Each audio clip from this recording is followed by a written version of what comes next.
રક્ષિતભાઈ ઊભા થઈને જવાબ આપ્યો, એમનો આભાર। પણ અહીંયા સવારથી રક્ષિતભાઈની ઉંમર કરતા ઘણી બધી ઉંમરના લોકો અહીંયા સવારથી બેઠા છે, એને સાંભળવું પડે, એની બધાની રજૂઆતો સાંભળવી પડે। લગભગ બધા 50 ઉપરના છે અહીંયા કને। રક્ષિતભાઈ તો યંગ છે, વાંધો નહીં આવે, થોડી દોડોદોડ કરશે તોય આમનું કંઈક વિચારો આમનું। અમે અમારો કોઈના માટે એવો કોઈ ભેદભાવ નથી, આપ જાણો છો। અમે અહીંયા આગળ તમામ પ્રકારના જવાબ આપવા માટે બંધાયેલા છીએ અને એના માટે જ ઊભા છીએ। આ એસી જે મંજૂરી શા માટે આપવામાં ખબર અહીંયા કને આવી હોય ને? 2001 ની અંદર કચ્છની અંદર ભૂકંપ આવેલો।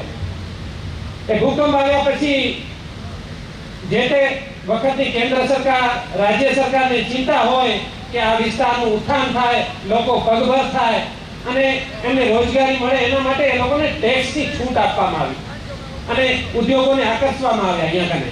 એસીઝેડને ઘણા લોકોને ખબર પણ નથી કે એસીઝેડનું ફૂલ ફોર્મ શું છે ને એનો અર્થ શું છે। વિશેષ આર્થિક ઝોન, એમને ઘણા બધા ટેક્સમાંથી છૂટ મળે છે, ઘણા બધા ટેક્સમાંથી। સામાન્ય માણસ બારે પોતાની એક ઓરડી બનાવતો હોય સાહેબ અત્યારે, તો એક સિમેન્ટની થેલી ઉપર એ અત્યારે 28% જીએસટી ચૂકવે છે। 400 ની ગુણી હોય તો 100 રૂપિયા સામાન્ય માણસ ચૂકવે છે। આમને ટેક્સમાંથી છૂટ આપવામાં આવી છે। શા માટે? કે ગરીબ પ્રજાનું કલ્યાણ થાય।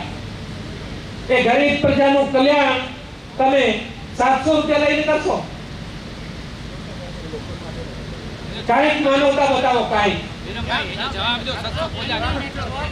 SEZ ની અંદર તમે જાણો છો કે જે કઈ યુનિટો આવે છે એ એક્સપોર્ટ ઓરિએન્ટેડ યુનિટ હોય છે અને જો એક્સપોર્ટ ઓરિએન્ટેડ યુનિટ હોય તો જ આ ટેક્સના ફાયદા મળી શકે, જે એ રીતની જ SEZ ની અંદર જોગવાઈ હોય છે। આ તો હું આ જે હકીકત છે જણાવવાનો પ્રયત્ન કરું છું। આપ જે પ્રશ્ન રજૂ કરી રહ્યા છો એની સાથે અમે સમજ છીએ, એમાં હું ના નથી પાડતો, પણ તમે જે ઉદાહરણ સાથે રજૂ કરી રહ્યા છો એ ઉદાહરણ માટે ખાલી હું સાહેબ એ આપણે પૈસો ક્યાંક વાપરવો તો પડશે ને પ્રજા માટે, કે આપણે પ્રજાને માટે પૈસા વાપરવા માટે જ જે અમે આપણી સાથે રહીને જે સામાજિક કાર્યો અથવા તો જે સમાજ કલ્યાણની જે કંઈ જરૂરિયાતની વસ્તુઓ છે એ કરવા માટે અમે હંમેશા રેડી છીએ। આપ આપના સૂચનો આપો, જે કંઈ આજે કંઈ ડિસ્કસ થયું છે તમામ મુદ્દાઓ ઉપર આવનારા વર્ષોમાં ચોક્કસ અમલ કરવામાં આવશે। અત્યાર સુધીમાં ફાઉન્ડેશન દ્વારા ઘણા બધા કામ કરવામાં આવે છે, જેમાં ઘણાની આગળ ચર્ચા કરીએ, નારાજગી પણ હોઈ શકે, પણ એમાં પણ અમે આગળ વધી અને જે કંઈ સૂચનો છે એના પર અમલ કરશું।